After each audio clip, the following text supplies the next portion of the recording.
Halo NH People, kembali lagi di episode edisi Ngopi Sore bareng dokter. Nah, NH People pernah dengar nggak sih, ring yang biasanya dipasang di jantung ternyata juga bisa loh dipasang di pembuluh darah kaki. Nah, kita mau bahas topik itu hari ini. Pastinya kita akan tanya-tanya sama narasumber yang tepat. Kita sapa dulu yuk, Dokter Ferry. Halo dok.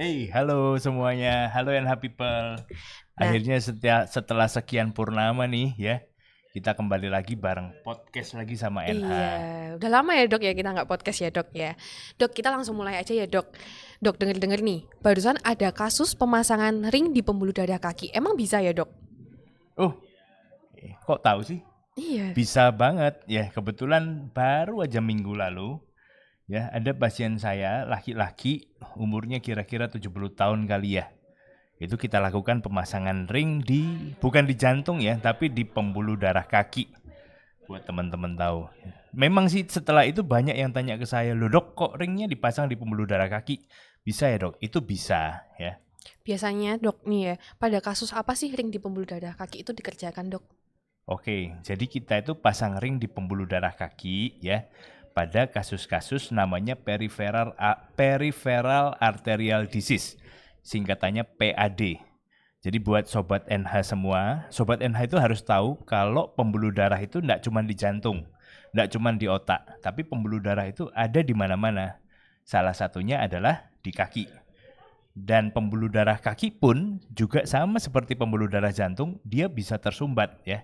Dan ketika itu tersumbat, itulah gunanya kita pasang pasang ring yang ada di pembuluh darah kaki. Gitu kira-kira. Oh, oke. Tadi apa dok namanya dok? Yang sulit itu dok? Namanya itu peripheral arterial disease ya. Mm-mm. Biasanya orang yang kena sumbatan di pembuluh darah kaki itu gejalanya khas tuh. Jadi dia itu jalan sedikit kakinya kram, jalan sedikit kakinya kram. Terus pasiennya itu minta berhenti. Dan kalau sudah berhenti, pasien tuh ngerasa lebih enak. Oh, kakinya kramnya hilang. Itu istilah bekennya tuh ya, Hmm. namanya claudicatio intermittent. Jadi kalau orang sudah punya claudicatio intermittent, oh jalan dikit pantatnya kram, jalan dikit pantatnya kram, jalan dikit betisnya kram. Nah, jangan-jangan orang itu tuh sudah punya penyakit arteri perifer Hmm. atau peripheral arterial disease gitu. Namanya itu agak jarang-jarang didengar ya dok ya. Itu Yap, tapi banyak terjadi di sekitaran sini nggak dok? fun fact-nya ternyata sumbatan di pembuluh darah kaki itu sebetulnya sama banyaknya dengan sumbatan di pembuluh darah jantung dan sumbatan di pembuluh darah otak.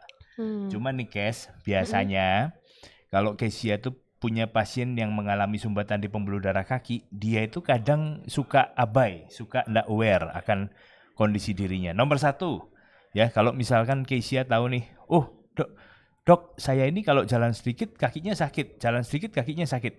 Buat beberapa orang itu bukan urgent, karena dia bisa, oh saya pakai kursi roda aja deh, Hmm. oh saya bantu aja deh, saya duduk di bis aja deh, gitu. Tapi sebetulnya kasusnya sangat banyak, cuman karena dirasa nggak urgent dan bisa ada beberapa alat bantu yang bisa digunakan, makanya kasusnya itu jarang kita explore lebih dalam sampai kita ketemu diagnosisnya. Kira-kira Hmm. gitu, guys. Tapi biasanya ada gejala-gejala ya yang mungkin sering dialami oleh pasien gitu nggak sih dok? Gejalanya itu sebetulnya yaitu tadi yang seperti yang saya sudah sebutin, gejalanya namanya claudicatio intermittent. Jadi orang yang punya penyumbatan di pembuluh darah kaki, terutama kalau kakinya dipakai ya dan pembuluh darahnya tersumbat, maka aliran darah itu tidak bisa cukup untuk memberikan makan otot-otot kaki. Makanya Hmm. ketika dia jalan, otot kakinya perlu makan lebih banyak, gejalanya muncul. Kram otot, ototnya sakit, dan kalau berhenti, ototnya itu nggak minta makan lagi, gejalanya hilang. Itu Oh, oke. namanya claudicatio Oh, intermittent. oke. Terutama Kesia itu mesti curiga ya, dok, ini saya kayak gini nih, gejalanya Hmm. claudicatio-nya ada nih. Saya ini betul nggak sih saya punya penyakit arteri perifer? Hmm. Nah, Kesia mesti notes kalau penyakit arteri perifer itu biasanya nggak bisa berdiri sendiri, guys. Oh. Dia itu pasti ada penyebabnya. Oh, oke. Jadi kalau Kesia temuin, oh dok, saya punya sakit gula lama, Hmm. saya punya hipertensi lama, saya punya kolesterol, saya merokok. Nah, itulah Kesia mesti curiga kalau memang orang dengan claudicatio intermittent plus ada gejala-gejala atau faktor-faktor resiko seperti yang saya sebutkan tadi, itu Kesia mesti tahu jangan-jangan ini betulan orang ini menderita penyakit arteri perifer yang sesungguhnya. Gitu. Oke. Tapi gimana caranya dokter tahu kalau misalnya ada pembuluh darah kaki yang tersumbat? Apakah ada pemeriksaannya atau apa, Dok? Oke, good question. Jadi buat pasien saya nih, jadi kita berkaca pada pasien saya sendiri yang 70 tahun itu tadi, beberapa pemeriksaan tuh saya lakukan, tapi screening awal biasanya kita periksa pakai Doppler atau USG kaki. Caranya Oke. gampang. Datang aja ke saya, ke NHHC di basement 1, kita bisa lakukan USG untuk menilai apakah pembuluh darah kaki NH people ini memiliki sumbatan atau enggak. Kita lihat, nah pada kasus saya, pada waktu saya Doppler, ternyata pembuluh darah dari lutut sampai ke ujung, itu darahnya sudah nggak ngalir lagi. Kita sebutnya kita ketemu gelombang monophasic wave ya, dengan peak systolic flow-nya yang rendah sekali. Jadi dari situ saya curiga kuat orang ini memiliki sumbatan di pembuluh darah kakinya, dan akhirnya saya pergi ke modalitas yang lebih advance, which is kita melakukan CT scan angiografi, CT angiografi pembuluh darah kaki. Dan dari situ bisa kelihatan tuh ya. Nanti mungkin gambarnya kita tampilkan aja ya guys. Boleh. Jadi pada pasien saya yang 70 tahun tadi ya, itu ada sumbatan di pembuluh darah daerah lipat paha 1 ya. Sumbatannya sekitar 81%. Nanti gambarnya akan ditampilkan di sini. Ya, terus kemudian dia di sekitaran paha tengah sampai ke sebelum lutut itu ada sumbatan total di mana darah nggak bisa ngalir sama sekali di area tersebut. Nanti akan kelihatan ya, saya tampilkan ya guys ya. Oke, siap. Gitu. Jadi buat pemeriksaannya paling gampang adalah melakukan Doppler atau USG kaki. Kalau memang saya curiga ini ada suatu penyakit arteri perifer, kita lanjutkan ke CT angiografi. Baru kalau memang sudah selesai semua dan kita curiga kuat, kita bisa lakukan kateterisasi kaki Kes. Sama kayak kita melakukan kateterisasi jantung, tapi ini di pembuluh darah kaki. Oke. Gitu. Berarti kalau misalnya disimpulkan, pemeriksaan di awal tuh langkah yang penting banget ya, Dok ya, untuk Iya, permulaannya. jadi untuk screening awal buat saya paling gampang, paling mudah dilakukan, nggak perlu aneh-aneh. USG kaki teman-teman. Nah, buat NH people nih ya, kalau sudah dapat warning dari dokter untuk segera melakukan pemeriksaan, langsung aja melakukan pemeriksaan tanpa harus ditunda-tunda. Di National Hospital sendiri juga kita pemeriksaannya cukup lengkap ya, Dok ya, dan pastinya didukung sama fasilitas-fasilitas yang canggih dan modern juga. Betul, Dok? Betul banget. Betul. Nah, oke lanjut ya, Dok. Kalau boleh tanya nih, prosedur pemasangan ring di kaki ini mirip gak sih sebenarnya kalau sama prosedur pemasangan ring di jantung, Dok? Sebetulnya prosedurnya mirip ya. Waktu itu tuh saya mengerjakan, big thanks dan kredit juga buat teman saya Dr. Vici, spesialis bedah vaskular. Kita ngerjainnya berdua, terima kasih banyak Dr. Vici. Mungkin kalau prosedur ya, Kesia mungkin harus undang Dr. Vici deh ke sini buat ngobrol bareng. Jadi kapan-kapan. supaya jangan saya aja yang ngomong nih. Oke, nanti mungkin dokter boleh collab kali ya podcast sama Dr. Vici Boleh ya. banget, tapi overall secara umum prosedurnya mirip dengan kateterisasi jantung. Oke. Dok, apakah pasien dengan sumbatan di kaki juga beresiko punya penyumbatan di jantung ataupun sebaliknya, Dok? Iya, tentunya, guys. Jadi Kesia itu harus tahu kalau badan kita itu pembuluh darahnya itu adalah sistem pembuluh darah tertutup, closed system. Jadi ketika kita ketemu ada satu sumbatan di pembuluh darah, misal nih, saya ketemu orang ini punya penyumbatan di pembuluh darah jantung. Kesia juga harus curiga kuat banget. Jangan-jangan dia juga sudah punya penyumbatan di pembuluh darah otak. Jangan-jangan dia juga sudah punya penyumbatan di pembuluh darah kaki. Begitu juga sebaliknya. Jadi kalau saya ketemunya, orang ini, Dok, saya jantungnya nggak apa-apa nih, Dok. Tapi kakinya pembuluh darahnya tersumbat. Kesia jangan lupa, jangan-jangan orang ini sebetulnya sudah mulai ada penyumbatan di pembuluh darah jantung yang dia belum tahu. Atau penyumbatan di pembuluh darah otak yang mungkin dia juga belum tahu dan belum explore.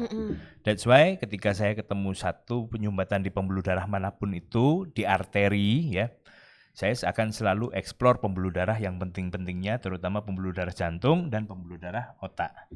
Gitu. Berarti kalau satu udah kena, kemungkinan yang lain juga bisa kena ya, jadi Dok? ibaratnya gini guys, kalau misalkan Kesia masuk ke sebuah restoran ya, saya selalu analoginya restoran. Oke. Kesia lihat, restoran ini toiletnya super bagus, Ada Oke. AC-nya, ada sofanya. Yakinlah guys, itu restorannya desain interiornya pasti bagus ya. Benar, benar. Nah, gitu juga dengan tubuh manusia. Oh, pembuluh darah kaki atau toiletnya bagus nih. Artinya kemungkinan pembuluh darah jantung, pembuluh darah otak sama bagusnya dengan pembuluh darah di kaki. Tapi kalau pembuluh darah kakinya jelek atau pembuluh darah jantungnya jelek, percayalah kemungkinan besar pembuluh darah kakinya atau pembuluh darah otaknya sama jeleknya dengan pembuluh darah yang ada di jantung tadi. Oke, oke. Kira-kira gitu guys. Wih, keren ya Dokter Ferry ini. Oke, Dok, pertanyaan terakhir ini, Dok. Apa sih yang harus diperhatikan pasien setelah pemasangan ring di kaki, Dok?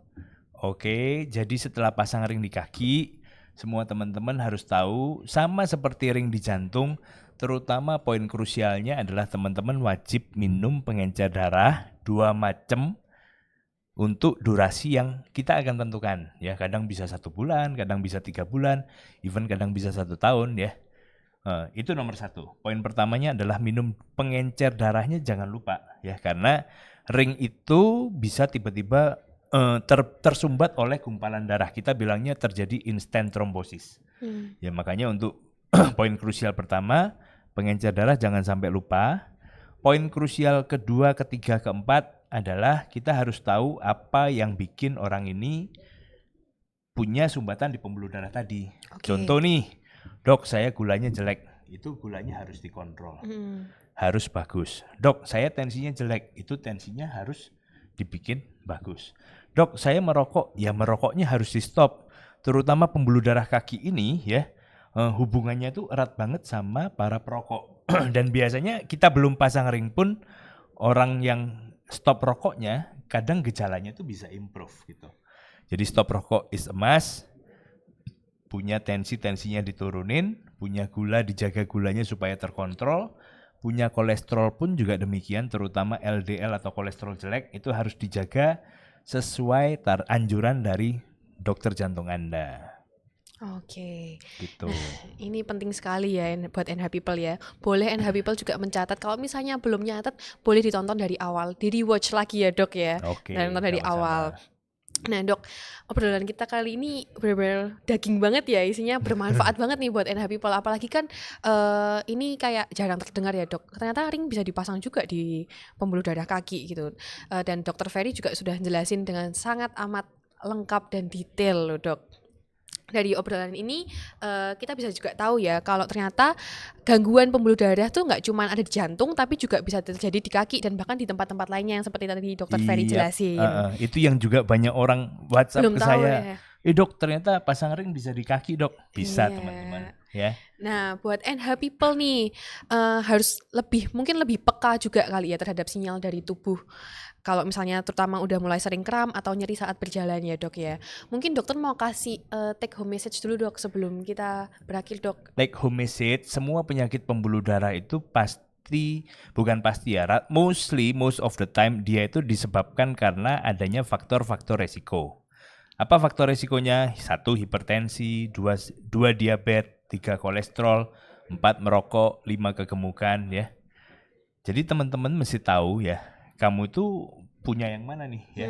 Kamu itu ada di mana? Oh dok, saya hipertensi nih, saya gula. Ya kamu mesti kontrol hipertensi dan gula kamu. Kamu harus tahu posisi diri kamu ini ada di mana.